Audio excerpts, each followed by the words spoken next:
Mais moi, dans le fond, j'avais comme aspiration dès le départ, là, dès que je suis rentrée au programme de premier cycle, de vouloir continuer à la maîtrise. Je pense que le milieu hospitalier a toujours été un milieu qui m'intéressait. C'est un milieu qui est dynamique. La proximité avec les autres professionnels de la santé aussi m'intéressait beaucoup. Puis l'idée de me spécialiser vraiment dans des secteurs cliniques spécifiques, c'est ce qui m'a amené à vouloir enchaîner mes études à la maîtrise. Moi, dans le fond, à travers mon parcours, j'ai, à travers mes stages, vu c'est quoi la pratique en officine. Par la suite, j'ai travaillé en recherche, puis dans le milieu hospitalier et un peu en industrie. Vu que j'allais toucher un peu à tout, j'ai vite compris que ça serait le milieu hospitalier où je serais plus épanouie. Donc, c'est vraiment le travail du pharmacien en milieu hospitalier qui m'a poussé à retourner sur les bancs d'école. C'est certain que je vous mentirai pas, là, la maîtrise, je pense que c'est une des plus grosses années de ma vie. C'est certain que ça demande beaucoup d'implication au niveau professionnel, que je peux dire, au niveau des études. J'ai toujours été quelqu'un qui accordait une grosse importance à la gestion de ma vie à l'extérieur de l'école, à l'extérieur de mon travail. Je suis quelqu'un qui s'entraîne beaucoup.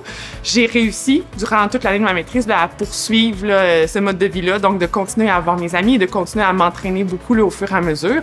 Donc, je pense que j'ai réussi à avoir une bonne conciliation entre études et vie, une bonne vie équilibrée. C'est sûr que c'est un programme qui est chargé, donc il faut le savoir en commençant, puis j'avais fait mes recherches par rapport à ça.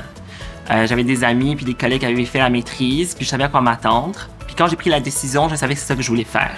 J'ai quand même maintenu un certain rythme actif parce que je fais quand même beaucoup de sport. Je fais du yoga puis je m'entraîne. C'est sûr que durant certaines périodes, il faut s'adapter. Mais j'ai trouvé que le programme est quand même bien structuré, ce qui fait en sorte que ce soit par nos évaluations ou lors de périodes de temps mort plutôt, on arrive à maintenir un certain style de vie actif. En fait, je crois que mon avenir est vraiment prometteur. On a la chance en ce moment de graduer dans un contexte actuel où est-ce que les milieux hospitaliers sont en grand manque de pharmaciens. Aussi, notre rôle en tant que pharmacien s'élargit de plus en plus. Donc, moi, par exemple, mon centre hospitalier de ma région m'a approché il y a même 3 ans et j'ai réussi à signer un contrat avec eux. Là, donc, je commence avec eux en janvier prochain. Et même dans le cadre de ma maîtrise, il y a un centre hospitalier autre qui m'a approché. Mais moi, qu'est-ce que je vois pour ma carrière, c'est que le rôle du pharmacien ne cesse de se développer.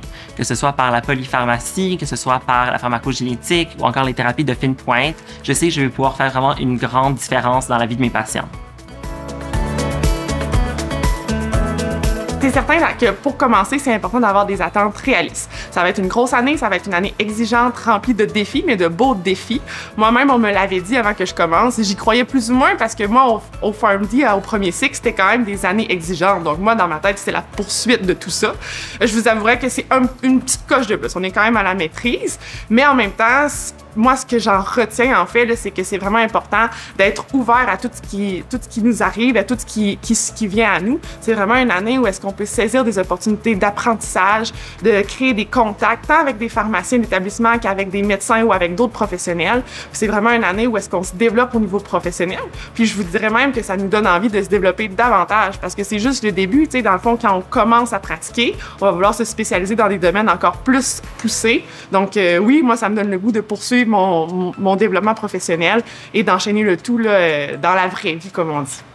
Qu'est-ce que je dirais à une personne qui hésite, c'est de le faire. Parce que moi, personnellement, je ne regrette vraiment pas mon choix.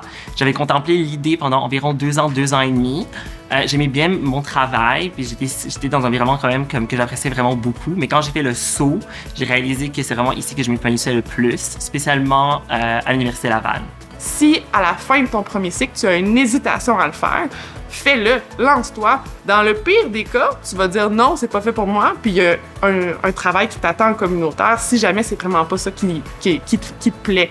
Donc, moi, je dirais lance-toi, fais-le, puis on verra par la suite.